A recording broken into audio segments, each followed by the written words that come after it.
Falmataa lammii koo kan birbirsa gooroo dhugaa qaalitti ture himannaa bararooroo higadduu dhangala'ee lafee akka caccabe ijji dhiiga roobee lubbuutu gumaa dhabe yoo maskeenye salphaatti sirraanoonu yakoone of kenneeti jabaani sirratti sirraanoonu yafoone seenaan baddanuu galteetti sirraanoonu yakoone wal argina finfinneetti sirraanoonu yafoone irreeffadhu malkaa keetti yarraa sirraanoonu yakoone dhugaan galte gullalleetti sirraanoonu yafoone wiirtuu keewdaana beeti sirraanoonu yakoone tumaan lasii akka beeti sirraanoonu yafoone reechirree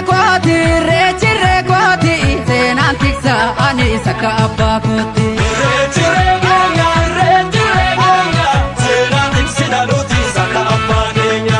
reechirree kooti dhiiteen sirbaa kunoo kun isaa daakooti Reechiree keenya seenaan tiksina nuti sakka abbaa keenya. Seenaan tiksina nuti sakka abbaa keenya. Seenaan tiksina nuti sakka abbaa keenya. Seenaan tiksina nuti sakka abbaa keenya. Seenaan tiksina nuti sakka abbaa keenya.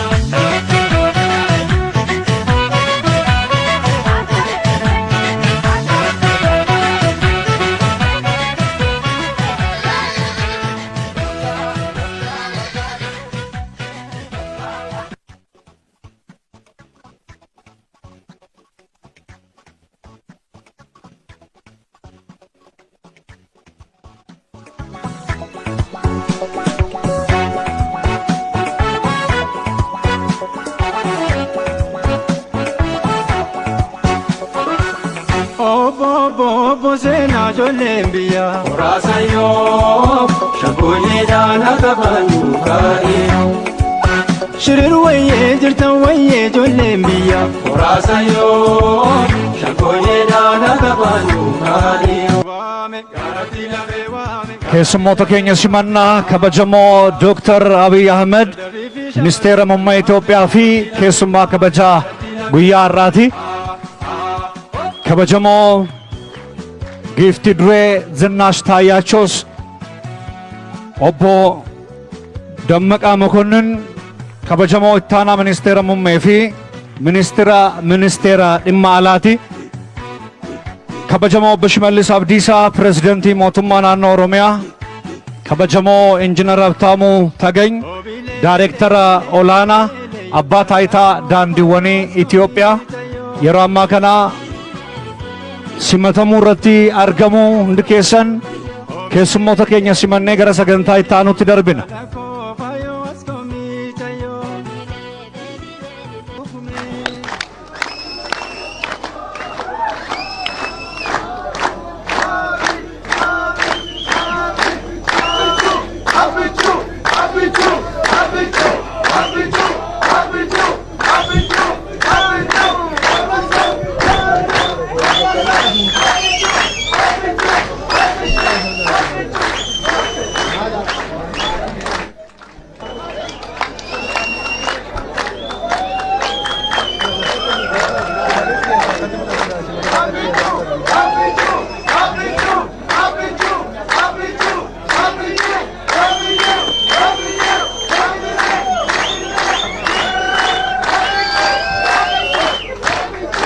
Dr.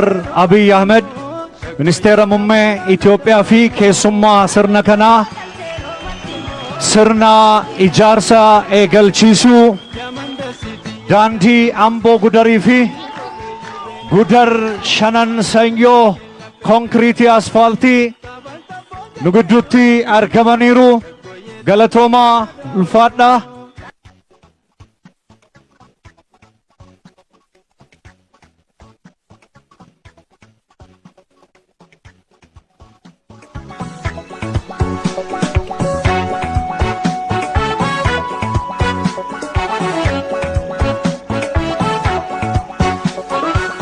Obo seenaa ijoolleen biyyaa Raasayoo shankoyeedhaan akka baanu kaa'ee. Shirir wayyee jirtan wayyee ijoolleen biyya. Muraasa yoo shankoyeedhaan akka baanu kaa'ee.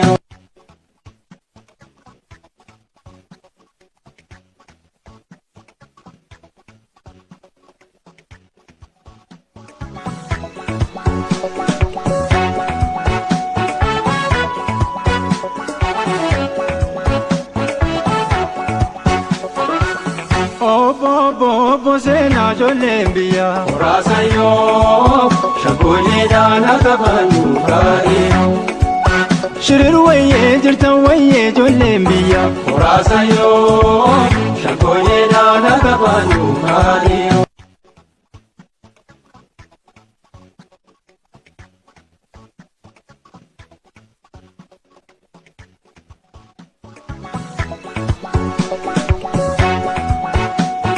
kabajamtoota daawwattoota keenyaa yeroo ammaa ministeera muummee Dr. Abiy Ahmed fi jilli isaanii nagaadhaan bakka kana ga'ee jira.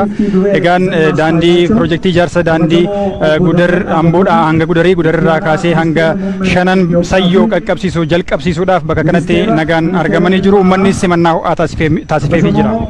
Egaa keessattuu uummanni Amboo fi naannawaa ishee ministeerri muummee Dr. Abiy Ahmed dabalatee keessummoota dhufaniif simannaa ho'aa taasisuudhaan egaa yeroo ammaa kana sagantichi gara jalqabuutti kan deemaa jiru. Daawwattoota keenyaa egaa wantoota asitti raawwataman sirnoota garaagaraa isin biraan qaqqabsiisna. Keessattuu gammachuu olaanaa kan qabu uummanni godina Shawaa Lixaa keessattuu jiraattonni magaalaa Amboo kanaan dura sababa mirga isaanii irra deddeebi'anii gaafataniif bifti garaagaraa maqaan garaagaraa kennamuudhaan misooma keessaatti akka bahu taasifamee ture. Har'a garuu dhakaa bu'uuraa osoo hin ta'in hojiin kallattiidhaan kan itti jalqabu ministeera muummee Itoophiyaa Dr. Abiy Ahmediin kallattiidhaan kan jalqabsiifame waan ta'eef baga gammaddan jechaa ammas irra deebinee boodarras namoota garaagaraa qabannee dhiyaanna jechaadha. Ammasitti akka waan waliin turtan gammanumaan sin affeerra. Akka hundi keessanuu beektan paarkiin Xoxxoodhaan nu dinqisiifachiisanii ituu gammanneen xumuriin paarkii tokkummaa itti da'uudhaan paarkii shaggariin yeroo hundumaa akka isaan abdannu kan nu taasisan kabajamoo Dr. Abiy Ahmed ammas nu gidduu jiru jila isaanii waliin irra deebi'uudhaan yeroo hundumaa akkuma isaan haasaa isaanii keessatti jedhan nuti gufuuwwan nu qunnaman hundumaa maqsinee riifanii kutuu itti fufna malee abdiin kun nu kan jedhanii nu abdachiisan gaggeessaa keenya olaanoo irra deebi'aati jaalalaaf kabajaan baga nagaan dhuftanii magaalaa Ambootti baga nuuf argamtanii siin jaallannu jedhanii ulfaadhaa. Akkaataa sagantaa keenyaatti waan hundumtuu eebbaan tola. Maanguddoonni eebbaa akka isaan sirna kana eebbaan nu eegalsiisaniif abbootii gadaa maanguddoota kabajaan hin affeera. Hayyaa waaqa jechuun kan hundaa, lafa jechuun kan hundaa, gurraacha garaa garbaa, tokkicha maqaa dhibbaa, liimoo gara taliilaa, ajjeestee kan gumaa hin baasne, kan si waammatu namaa dhageessu yaa lafa nagaa nu oolchite biyya nagaa keessa nu bulchi. Biyyi keenya biyya nagaa haa ta'u, biyyi keenya biyyi misoomaa haa ta'u, xinnaan keenya haa guddatu, guddaan oolee nuuf haa bulu, wallaalaan nuuf haa beeku, beekaan nuuf haa bulla'u. Yaa Waaqayyo, naannoon Amboo yeroo hundaa misooma dhabne jedhee boo'e malee waan biraa boo'een beeku misooma arganne. Misoomni kun misooma nagaa kan fiixaan ba'u nuuf haa ta'u. Namni ba'u daandiitti ba'a, galus daandiin gala. Daandiin immoo misooma keessaa misooma isa guddaadha. Misooma haa ta'u, biyyi biyya nagaa haa ta'u, biyyi biyya nagaa haa ta'u. Horaa bulaa Dooktara keenya kabajaa biyya Amboo ijaarata. Baga biyya abbaa isaanii biyya haadha isaanii pirezidaantii mootummaa naannoo keenyaa qabatanii baga biyya abbaa isaanii dhufani, baga biyya haadha isaanii dhufani.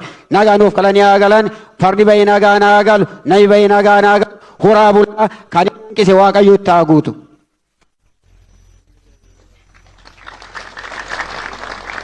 Taane jarrana hambisaan haa of galchaa. Ammayyichi walisichi kuttaayichi na of galchi.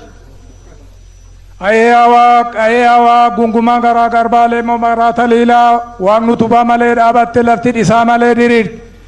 Aangoo guddaa kan harkarraa qabdu teessoon kee samiirra ta'ee ejjennaan faana kee lafa gubbaa kan ta'e kan humna uumte uumaa lafaa waaqaa kan hunda uumte kan sa'a uumte kan nama uumte galanni siifaa ta'u waraana maanu baasi waraana maanu baasi beela kaajessaa jalaa nu baasi du'a qaanessaa jalaa nu baasi adeemanii karaatti hafuu jalaa nu baasi rafanii sireerratti hafuu jalaa nu baasi dhukkubsatanii sireerratti hafuu jalaa nu baasi wallaalanii gaafachuu jalaa nu baasi cabanii naafachuu jalaa nu baasi facaasanii sanyii dhabuu jalaa nu baasi dubbatanii dhugaa dhabuu jalaa waaq nu baasi ijaarra barraafaa ijaarra farrabaafaa waaqni torban kuttaa'e waaqni arfan walisoo waaqni kuttaa'e liiban waaqni liiban macaa waaqni macaa raayyaa kaleessas kuttaa'e eebba qaba kutisuu ta'ee eebbifame biyyi kun haa eebbifamu saani haa eebbifamu namni haa eebbifamu saani fardi kooraa keessa haa bulu saani okoleerraa bulu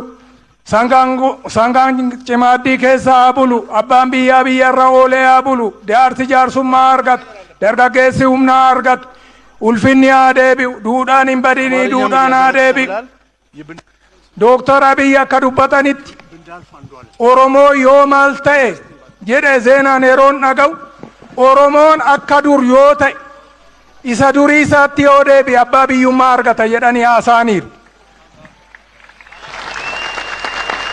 Oromoon yoo waraana dhaqe yoo booji'e ofitti guddifatee sa'a kenna sangaa kenna meennachatti ka'ee guddifama lammiitti dabala lafa kenna sa'a kenna Oromoon lammii namaan dhiibu lammii ofitti qaba qomoo ofii taasifata kanaaf biyya nagaa ta'u bakkalchi milkiyaa ta'u qoonqoon quufaa ta'u abbaan biyyaa argatu dargaggeessi humna argatu dheedaa duudhaa of galu dhugee abooretu dheedee haa barbadeessu rimaan haphee haa ta'u kormi cirrii haa ta'u urjii waaqirraa ta'a mul'adhaa biiftuu ta'a waaqirratti mul'adhaa tulluu ta'a lafarratti mul'adhaa nagaan biyya kanaa ta'u dhibeen kun biyya kanarraa ka'u dhibeen kun biyya kanarraa ka'u harki keenya inni walitti dacha'e haa diriiru dhibeen kun haa ka'u jenneerra ijaarra barraan hambisaa nagaa argadhaa nagaa sinii haa kennu Dooktor Abiyyi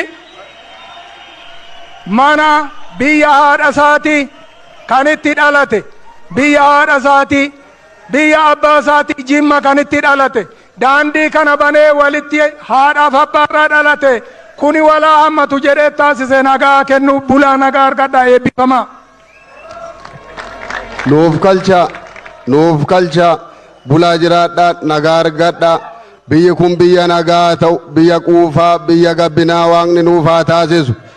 Kan bana nagaa bahe mana nagaatti waaqni nuuf haa galchu tolaa wajjin nu haa oolchu amaadhaan gargar nu haa oolchu dooktorri keenya dooktorri kabajaa Abiy Ahmed bulchaan keenya waan biyyi keenya rakkate misooma takkaan argine bishaaniinuu daandiinuu nu agarsiisaniiru bara Dooktor Abiy argine ammayyuu nurra oolchee haa bulchu kan mootummaa keenya mootummaa dooktoriin nu harkatti dhiibu rabbi nurraa dhiibu saani nagaa argatu namni nagaa argatu dhaltiin nagaa argatu kan tamaarii darajaa argatu dhibee qoricha hin qabne dubbii mala hin qabne waaqni jalaa nu haa baasu biyya keenya haa kaasu mortuun haa kaatu kan sa'aan tolle kan namaan tolle kan misooma keenya nu harkatti gufachiisuu deemu nurraa kaasu rabbi humna isaatiin nurraa dhiibu isa nuu yaadame isa mootummaan keenya nuu yaade kan nu gufachiisu biyya keenyarraa haa dhiibu misooma keenya akka bukkee dhaabannee humna butaanee ofii keenya eeggannee misooma keenya kan mootummaan keenya yaade galmaan gaanu rabbi nu haa taasisu abbaan manaa haati manaa nu bulchaniiru afaan isaanii tokko haa ta'u garaan isaanii tokko haa ta'u ilmi isaanii haa guddatu darajaa gaarii haa qaqqabu biyya nagaatii ba'anii biyya nagaatti haa galan biyyi kun immoo kan iddoo kana dhufee simate gufuu malee gufaata malee qee nagaatti hundumtuu kan nagaan galu rabbi nagaan nu haa taasisu horaa bulaa gadaan quufaa gabbina horaa.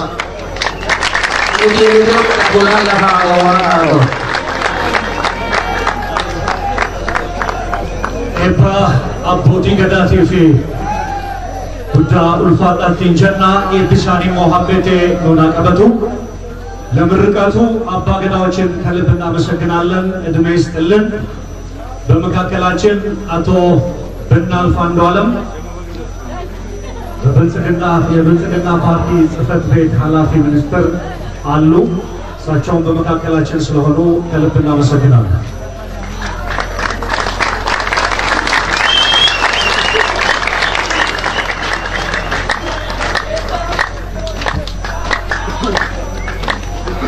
akkuma ilaalaa jirtanii agarsiisa sirba aadaa naannoo kanaati.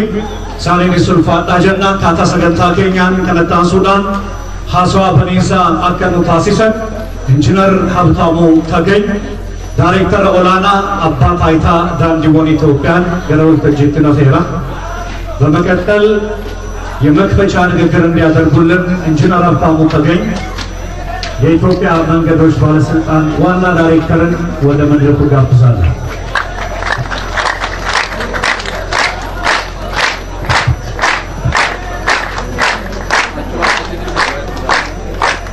ክቡር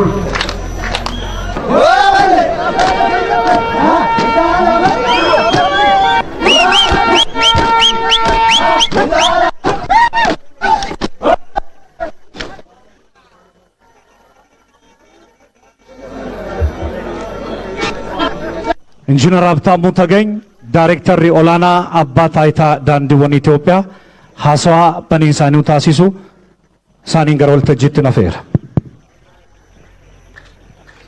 ክቡር የዓለም የሰላም ሎሬት ዶክተር አብይ አህመድ፣ የኢፌዴሪ ጠቅላይ ሚኒስትር ክብርት ወይዘሮ ዝናሽ ታያቸው ቀዳማዊት እመቤት፣ ክቡር አቶ ደመቀ መኮንን የኢፌዴሪ ምክትል ጠቅላይ ሚኒስትርና የውጭ ጉዳይ ሚኒስትር፣ ክቡር አቶ ሽመልስ አብዲሳ የኦሮሚያ ብሔራዊ ክልላዊ መንግስት ርዕሰ መስተዳድር፣ ክቡር አቶ ብናልፍ አንዱዓለም የብልጽግና ፓርቲ ጽህፈት ቤት ኃላፊ፣ ክቡራን ፌዴራልና ከክልል የመጣችሁ እንደዚሁም ካምቦ እና አካባቢው የተገኛችሁ እዚሁ የምትገኙ አባቶች፣ እናቶች፣ ወጣቶች በዛሬው ዕለት ክቡር ጠቅላይ ሚኒስትር ዶክተር አብይ በተገኙበት 255 ኪሎ ሜትር የሚሆኑ ዋጋቸው 7.8 ቢሊዮን ያላቸው ፕሮጀክቶች በምዕራብ ሸዋና በወለጋ ማስጀመር በመቻላችን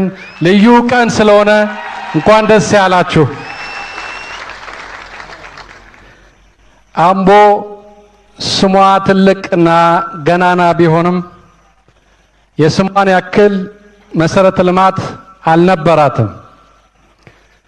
እነሆ ዛሬ ቀኑ ደርሶ በወሊሶ በኩል የሚመጣው አውራ ጎዳና፣ በጅማ በኩል በሊሙ ጉደር አድርጎ የሚመጣው ጎዳና፣ በወለጋ በኩል በጋምቤላ እንደዚሁ በነቀምት ቡሬ የሚመጡ አውራ ጎዳናዎች ሲገናኙ አምቦ የስሟን ያክል ትልቅ የምትሆንበት ጊዜ ደርሷልና እንኳን ደስ ያላችሁ።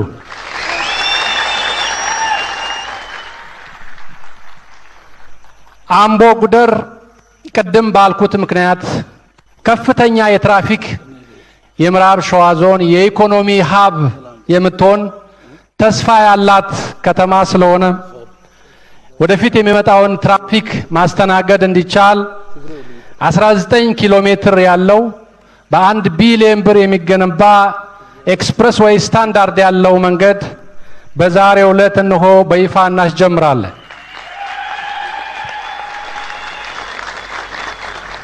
መንገዱን በአንድ ዓመት ውስጥ ሰርቶ ለማጠናቀቅ ውለታ የገባው የክልሉ ኢንተርፕራይዝ የኦሮሚያ ኮንስትራክሽን ስራዎች ኮርፖሬሽን ይሰኛል። በአንድ ዓመት ነው የሚጨርሰው። 19 ኪሎ ሜትር ውስጥ ክቡር ጠቅላይ ሚኒስትር ዶክተር አብይ አህመድ አስደናቂ ፕሮጀክቶችን በ7 እና በ6 ወር ስለሚጨርሱ አንድ ዓመት በጣም ብዙ ነውና ብዙም አትጨነቁ።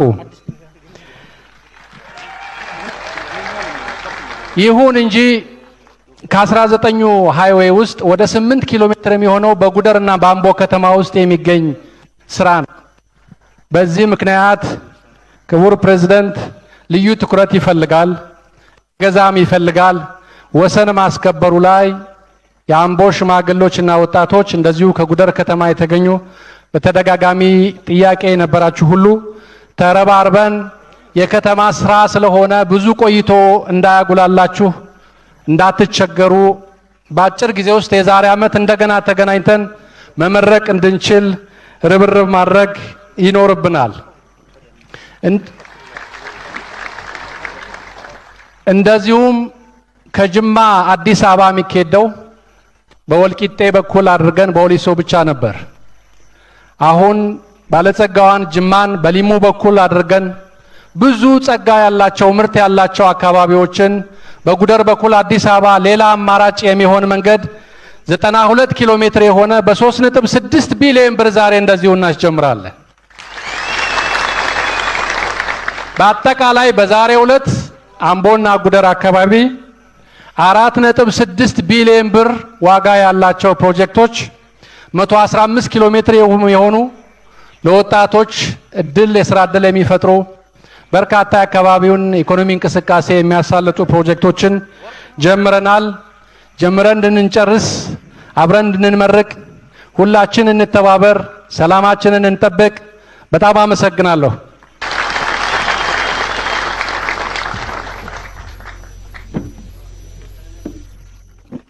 ኢንጂነር ሀብታሙ ተገኝን ጉዳ ገለቴፈና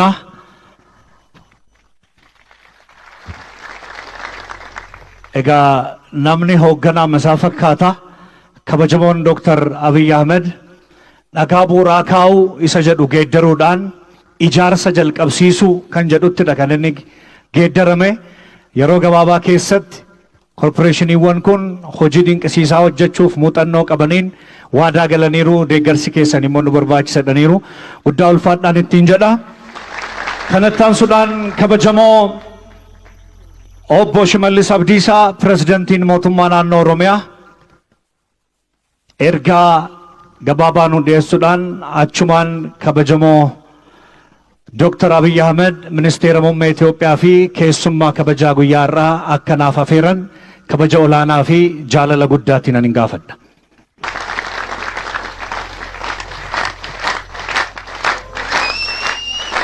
Looreeta nagaa addunyaa kabajamoo Dr.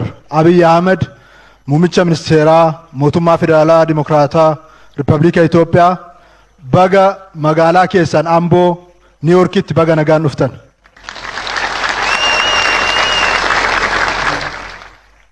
Kabajamoo fi jaalatamoo ambaasaaddara barnootaa keenya gifti duree mootummaa federaalaa Aadde Zinaash Taayyaachoo torbee darbe goromtii turanii har'a immoo asitti dhufanii jiru.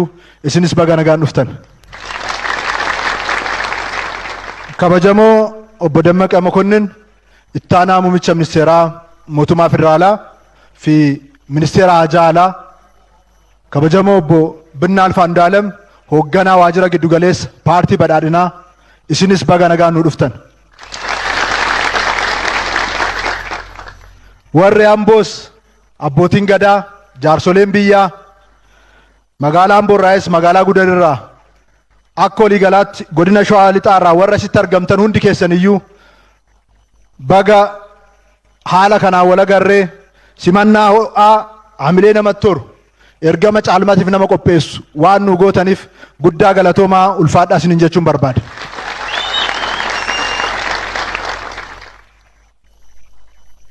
Mootummaan keenya mootummaan jijjiiramaa rakkoolee kanaan dura turan keessa dhaabbatee rakkoo sana qofa faarsaa madaa ummata keenyaa tuttuqaa madaadhaan boochisaa jiraachisoo duuntaan rakkoolee sana xiinxaluudhaan kallattii sirrii fi tarsiimoo sirrii bocuudhaan akkaataa gaaffiin ummata keenyaa itti deebi'aa deemu saganteessuudhaan hojii misoomaa hedduu jalqabee jira. Harka tokkoon humnoota waggaa 27 nu qorqaa turan fuuldura dhaabbachuudhaan falmaa ergamtoota isaaniitiin falmaa harka biraatiin immoo misooma ariifachiisaa kaabaa kibbatti baadiyyaatti mirkaneessuudhaaf xiyyeeffannoo addaatiin mootummaan keenya hojjechaa jira. Warri kaleessa nu ajjeesan nu garafan luka nurraa muran qabeenya keenya saaman sukkaara kumtaala 10 jecha snaaperiidhaan warra nu fixan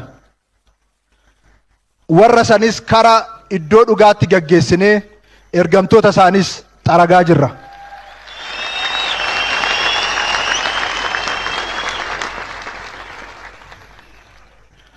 Ummata Ambootiif, ummata Shawaa Lixaatiif waa'ee juntaa himuun ummaticha wallaaluudha.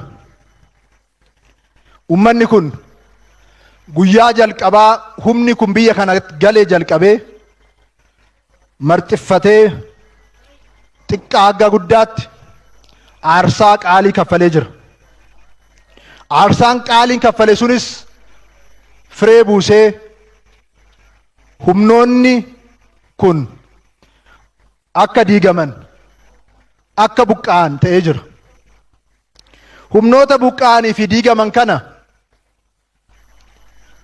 dhiiga keenyaan warra diigne dhiiga keenyaan deebisanii dhaabuudhaaf farda barbaaddachaa oolaa jiru.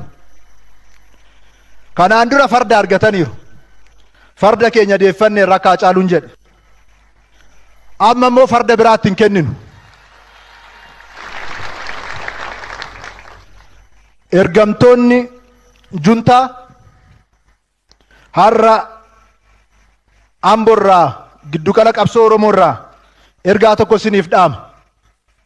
Lamuu waanjoo gabrummaa keessan ummata Oromoo irratti maqaa Oromootiin fe'uu hin dandeessan abadan kun hin raawwatamu.